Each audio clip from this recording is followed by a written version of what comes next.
Opening day is right around the corner, and we're building the potential opening day roster for the Boston Red Sox here on Locked On Red Sox.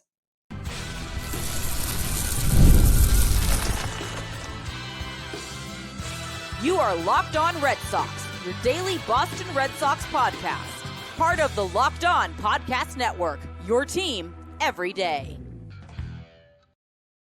Hello and welcome to Locked On Red Sox, your daily Boston Red Sox podcast, part of the Locked On Podcast Network, your team every day. I'm your host, Gabby Maljanian, former ESPN social media associate and current host of the Boston Balling podcast as well. And I'm here to bring you the latest in all things Boston Red Sox, Monday through Friday, straight to your favorite podcast feed. And it's completely free. So you have nothing to lose but to continue to check it out because Locked On is your team every day. Today's episode is brought to you by FanDuel. Right now, new customers can get $200 in bonus bets when your first $5 bet wins. Happy Friday. You made it through the week. Congratulations. And we are officially another day closer to opening day, which is less than 2 weeks from now. Isn't that so exciting? I cannot believe it. It's spring almost. The weather is getting warmer. I was literally outside the other day without a jacket, which felt amazing. So all of the signs are pointing towards baseball. And while we look to baseball season, there is a question surrounding what the Red Sox opening day roster could look like. And there are several positions at which there are still question marks. One of those question marks being third base. Is Rafael going to play third? Is Alex Bregman going to play third? So on today's show, I'm going to be building the potential opening day roster for the Boston Red Sox. And Devers did come out and say that he's okay with playing wherever the Red Sox want him to play come opening day. He said he had conversations with Alex Cora and Craig Breslow. And he explained that in those conversations, he talked to them and said that he was willing to go wherever the Red Sox wanted and needed him to play. Now, I'd be curious to know what the extent of those conversations actually was, because for a while, even as recent as a couple weeks ago, he was saying that he plays third base and he wants to play there. So I would be curious to know if those conversations that he had with the front office had to do with the Red Sox saying, look, this is what's best for our organization is for you to DH going into 2025. But basically his most recent quote appeared like he'd be more okay with moving. And that to me indicates that the signs are pointing to him moving to DH, because if he came out and said, I'm okay with going where the Red Sox need me to play, although they haven't directly come out and said that Alex Bregman's going to play third, the writing has kind of been on the wall for a bit because Bregman has played third for all of spring training and hasn't gotten the reps at second base. And Rafael Devers still hasn't made his first spring training start of the season. So because of all of that and the fact that his first spring training appearance keeps getting pushed back, it really feels to me like the Red Sox would feel more confident placing Bregman at third base to start the season. And Devers all of a sudden changing his mind and saying he's okay with being put wherever the Red Sox want him to play. That to me feels like the Red Sox said something to him like, we need you to DH. So if that's the case, then when it comes to the Red Sox lineup, here's what my guess is on what it will look like. They've already said pretty much who the top 5 hitters are going to be in the lineup. Alex Cora didn't say for sure that's what it's going to be, but he said if I had to name my opening day lineup right now, this is what it would look like.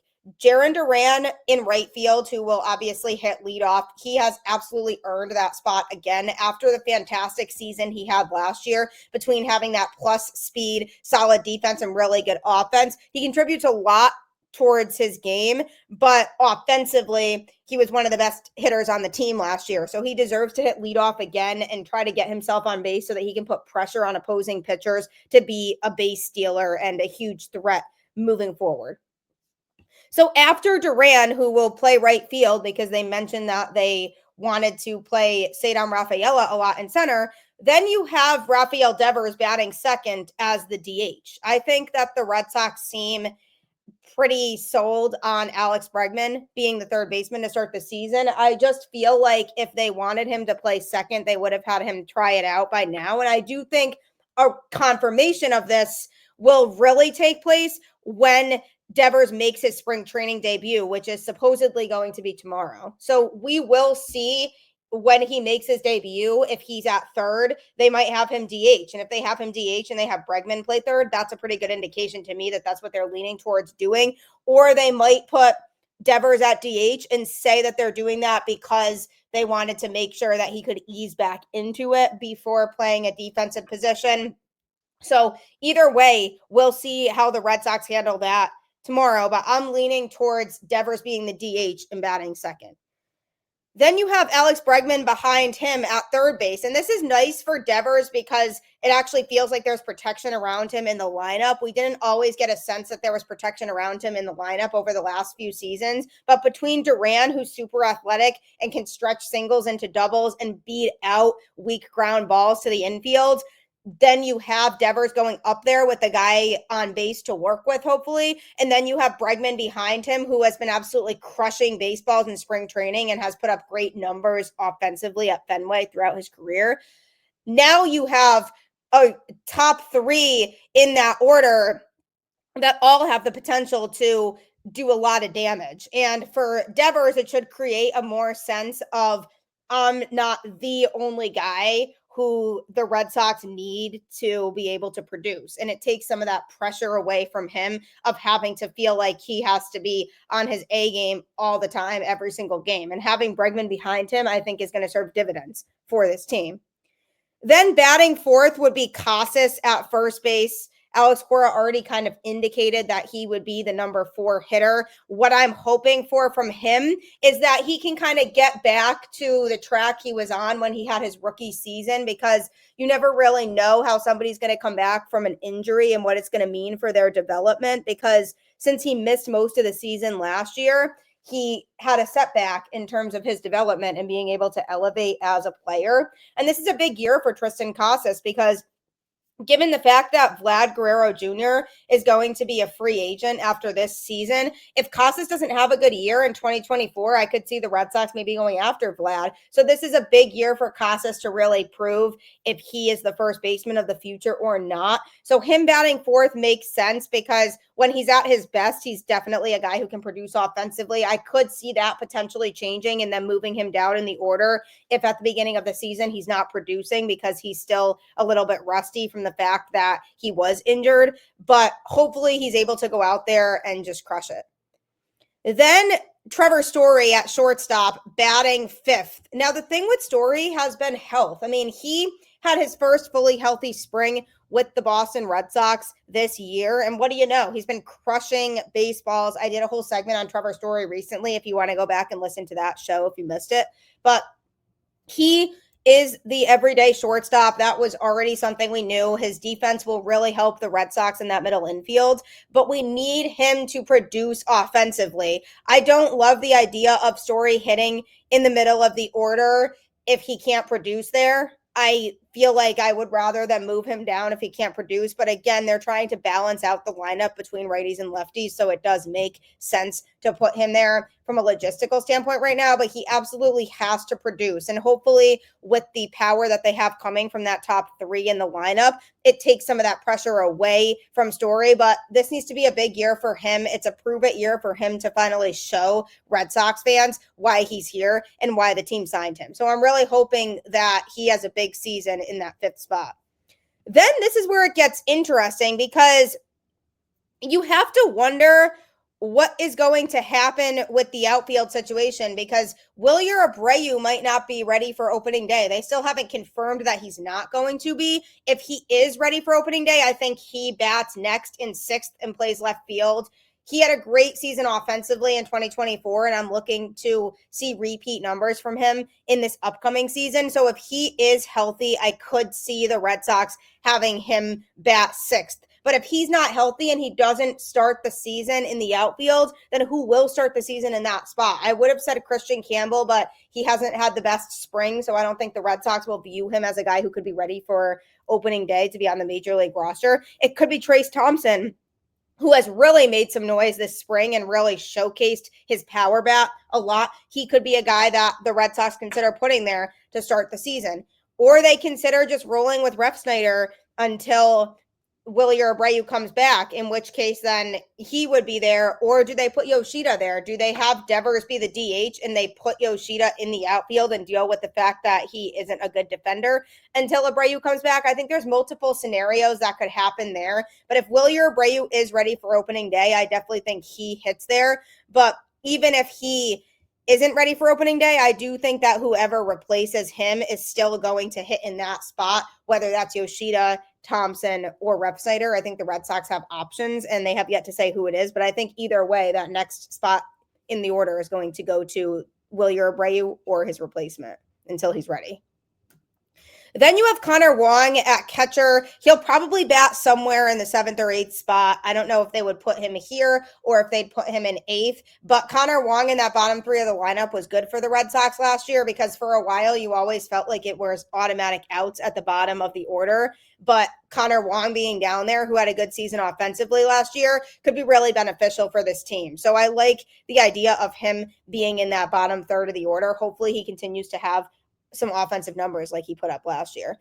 Then you have whoever is going to be playing second base. Now, if that's Bregman, obviously he'll be batting higher up, and likely Yoshida as the DH would be further down because Devers would be playing third. But this is all assuming they have Bregman play third and Devers DH. I think David Hamilton is the guy who they would have play second because he has had a really good spring and he has showcased a lot of what he can do to bring to the table. And he had a lot going for him last year because of the fact that he had that plus speed that the Red Sox could put in the lineup behind Duran. But not only that, but he definitely has shown a lot of potential on offense too. And for the Red Sox who need that speed in the lineup, I think he's done a lot to earn that second place spot if Alex Bregman doesn't play it. So then I think you have him bat 8th in that spot with Rafael pulling up the rear in 9th like they had him do last season. They seem to like him in the 9 hole because he does have that speed. So having that speed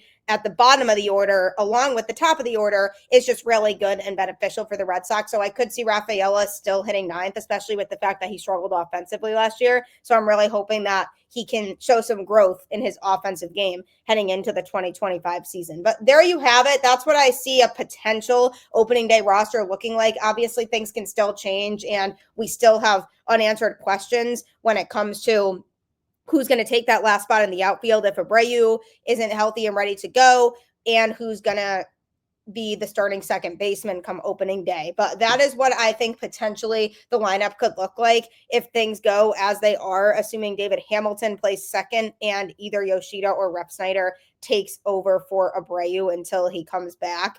That's what I think that the lineup is looking like. If Trace Thompson is in the lineup, they might move him down a little bit more. So we'll have to see what happens with it. But coming up, I'm going to be talking about the pitching staff, as there are still certainly some unanswered questions when it comes to that. March Madness is here, and FanDuel is giving you the chance to get in on the action like never before. Right now, new customers can get $200 in bonus bets when your first $5 bet wins. That's 200 extra bucks to use on everything from buzzer beaters to Cinderella stories, and even who's cutting down the nets. I've got my eye on a few underdogs this year, and FanDuel makes it easy to back them with spreads, totals, and game props. With tournament games happening almost every day, there's always something exciting to bet on. The FanDuel app is simple to use, and when I win, I get paid instantly. No waiting around. So visit FanDuel.com and get in on the college hoops action all tournament long. FanDuel is a great way to win lots of money, so I highly recommend you checking that out today. We are so close to opening day. I can feel it. I'm so excited to be sitting at Fenway Park, eating a Fenway Frank, and just soaking in everything that baseball has to offer. And I cannot wait to watch some guys crush home runs at Fenway. And hopefully the offense does a lot of exactly that going into 2025. And hopefully the pitching staff doesn't give up a lot of those. Now, when it comes to the starting rotation, there are some question marks because there are guys who are not going to be healthy come opening day. The Red Sox have already announced that Brian Bayo is going to start the season on the injured list and will not be ready. Cutter Crawford is another guy who's not going to be ready for a bit. When it comes to Bayo, they think he could be ready by mid-April, so he's not expected to miss a lot of the season. But Cutter Crawford, it's going to be about another month after that. And it was announced recently now that Lucas Giolito is going to start the season on the IL. He got pulled from his last start after 1 inning because he was experiencing some tightness. So now they have confirmed that he as well is going to be starting the season on the injured list. So I've talked about depth when it comes to the starting rotation a lot. And this reason alone is exactly why you have depth, because you have guys who you could use in the starting rotation who were kind of used as more fringe depth pieces before. So you have the obvious 3 in Garrett, Crochet, Walker Buehler, and Tanner Houck. Those 3 are going to be your starters that were always going to be in the starting rotation that will start the season there. So you have those guys. Then everything gets interesting after that, because that was when you would have put Bello and Giolito and maybe Cutter Crawford in with a 6-man rotation, and that was going to be that. But now that those 3 are all not going to be healthy, then there are decisions now that have to be made. I don't think they'll start the season right away with a 6-man rotation. I think they would just fill the extra spots with 2 people and go with a regular 5-man rotation to start the season with these guys being injured. Now, there's 3 potential options that I see taking those spots. One is Cooper Criswell, one is Quinn Priester, and another is Richard Fitts. Priester and Fitts are both guys that have shown a lot of potential. Fitts, with a small sample size, made a few starts for the Red Sox last year, and the majority of the time that he was out there, he was dominating. So we saw a lot of good stuff from him. Then you have Priester, who the Red Sox acquired at the trade deadline to be in AAA. And he was a guy that the Red Sox were looking at as somebody who could potentially make it onto the team come opening day. But there had to be circumstances that worked in his favor. And one of those circumstances, of course, is injury. And the Red Sox have really liked what they've seen from him this spring. So he's a guy who they added as a AAA piece at first that they were hoping could eventually come up and contribute at the major league level. So maybe they take a chance on him and have him be a starter who goes into that rotation to start the season.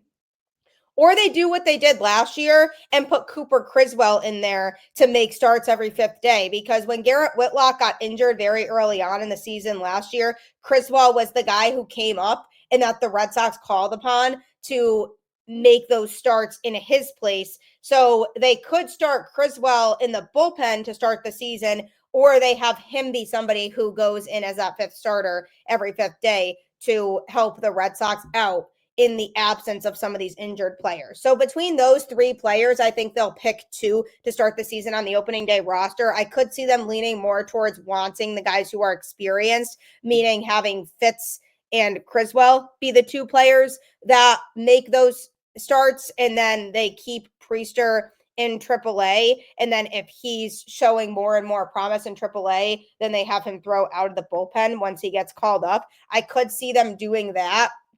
But if you're looking at the rotation right now, what I think they will do is that they'll have Garrett Crochet in there as the number 1, Tanner Houck as the number 2, Walker Buehler as the number 3, and then Cooper Criswell as the 4 and Richard Fitts as the 5, just based on experience alone. But if Priester continues to pitch well during spring training, I could see them giving him a shot, knowing that they have Bello coming back, hopefully pretty shortly into the season. And we don't have a timeline on Giolito specifically just yet, but hopefully his isn't too far off either. But if they know that Bello is going to be coming back mid-April, then if they want Priester to make those starts early on in the season and they want to give him that opportunity, I think there's definitely a possibility that that could happen. It's just a matter of, do they want to risk that he might not be able to handle the pressure that comes with being in the majors if he throws that early into the season for the Red Sox at the major league level in their rotation? Or are they okay with it? And if he struggles, then they'll tell themselves it's fine because they have Bello hopefully coming back 2 or 3 weeks in as a reinforcement there. So there's a lot that they have to play around with when it comes to this rotation.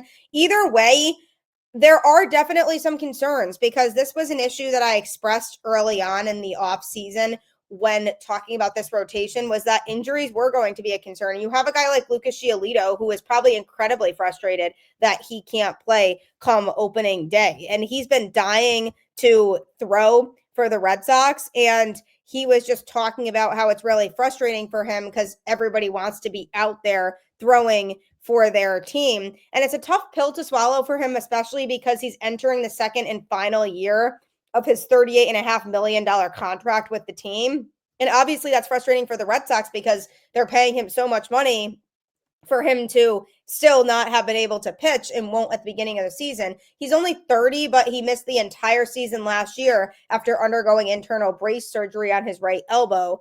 So it's unfortunate for him, but the Red Sox are better prepared to handle the loss of Giolito than they would have been last year or in the previous years prior to that, even with Bello and Crawford also opening the season on the IL because of that depth that they have. But Giolito definitely is disappointed because he preferred to keep ramping up for his originally scheduled debut, which would have been the team's 5th game of the season against the Orioles. So they saw him as the number 5 starter going into the season, the guy who would pitch the 5th game of the season. So that's pretty telling. And he wanted to stay on track for that.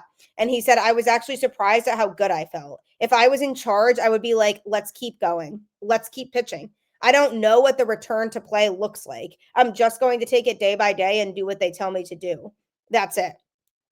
This is definitely a situation where I can see where both sides are coming from because Giolito obviously wants to get back on the mound to prove his worth to the team that he hasn't been able to pitch for yet in the 15 months that he's been here.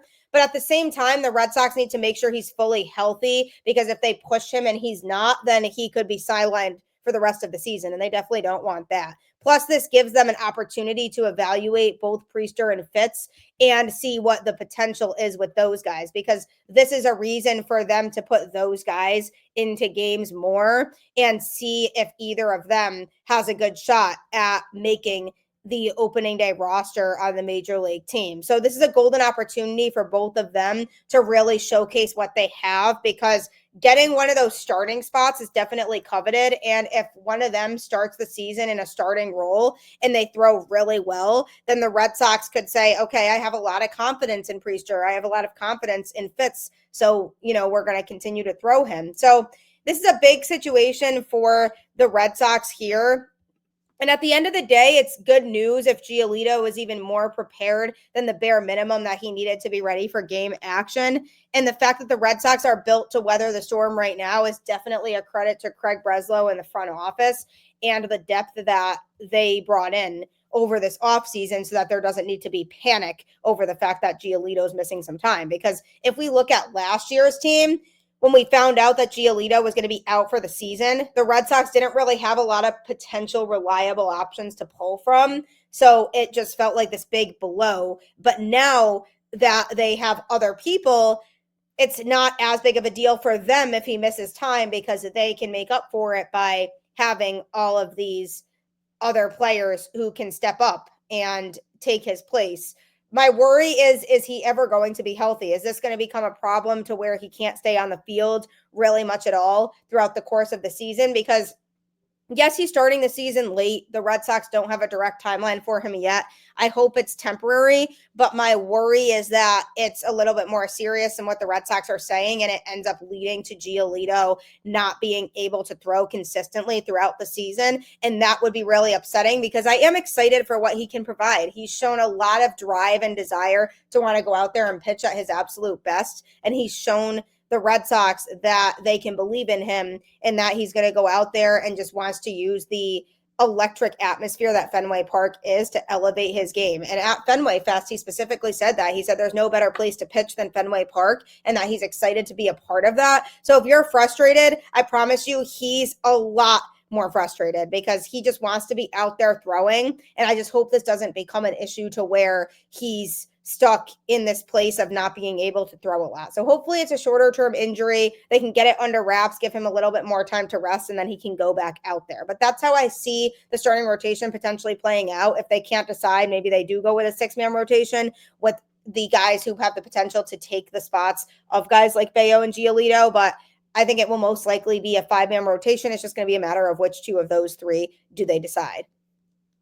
And what about the bullpen? I'm going to be talking about that next as the Red Sox try to navigate some question marks there as well.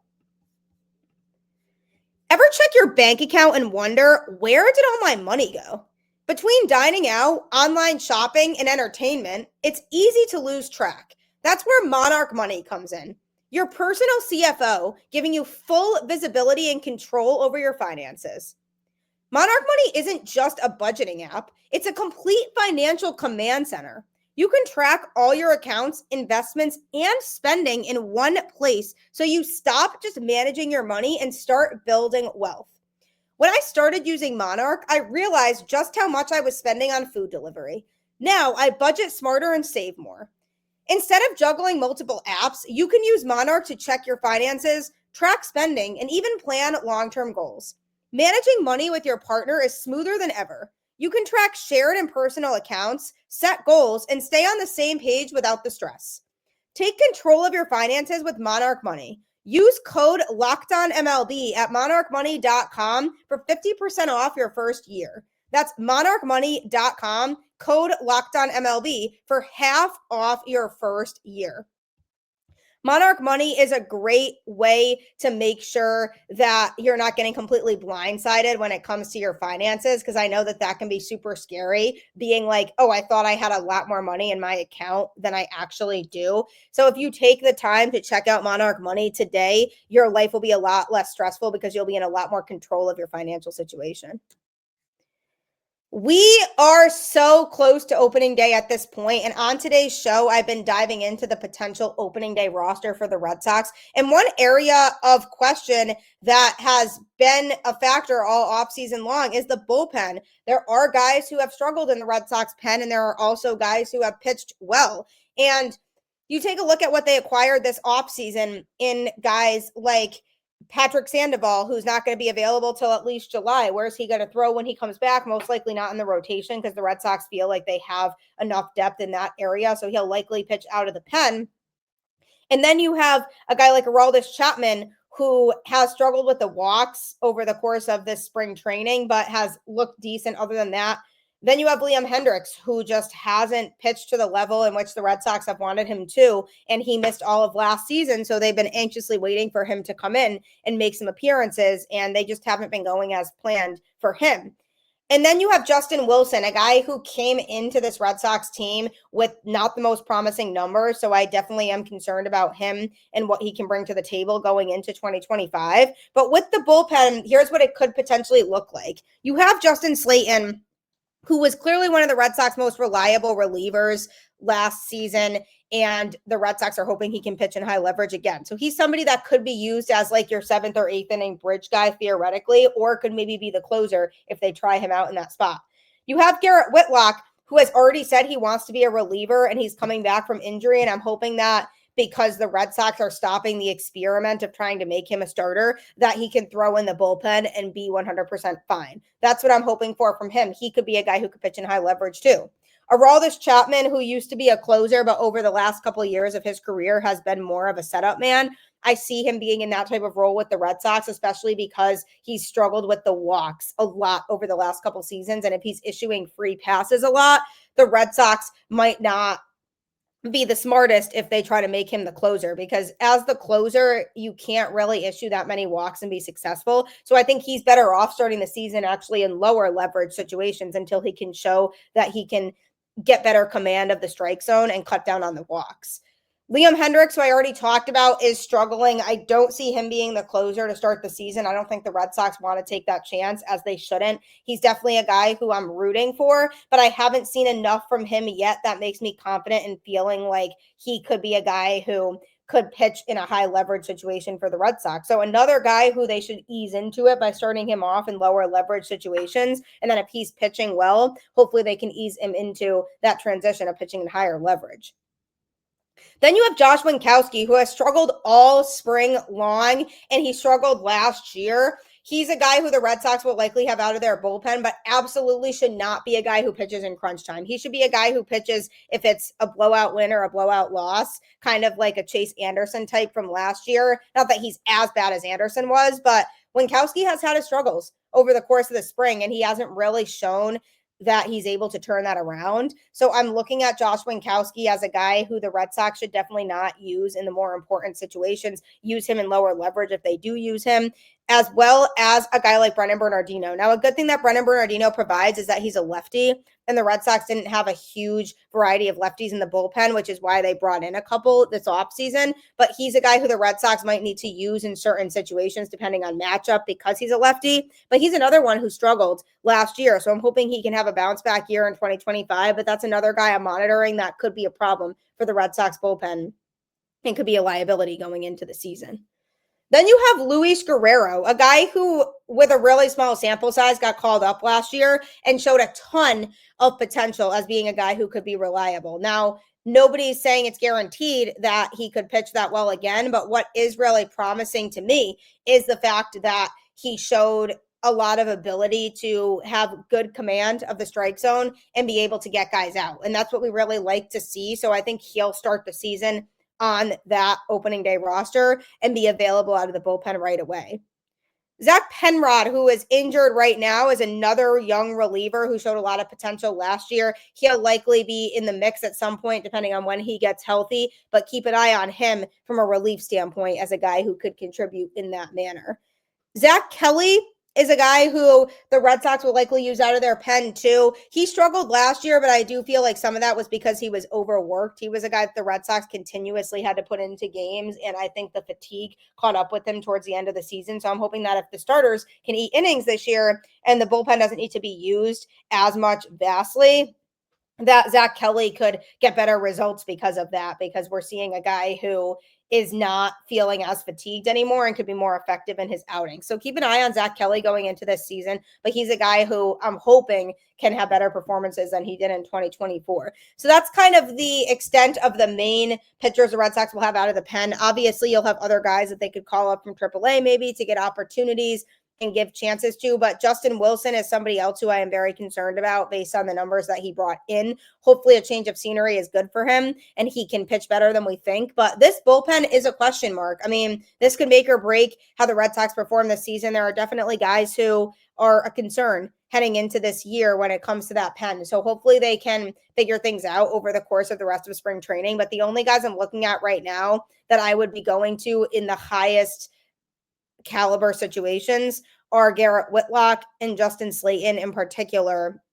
And then if you want to give Guerrero or Zach Kelly opportunities in those types of situations, then fine. But until guys like Chapman and even Hendriks start to figure it out and pitch better, I'm not throwing them in high leverage. So we'll have to see how things shape out for them. But thank you for tuning into Locked On Red Sox and making it your first listen today. You can next listen to Locked On MLB with baseball guru Sully, aka Paul Sullivan, who brings a daily blend of humor and baseball, keeping you updated on every rumor and story throughout the offseason.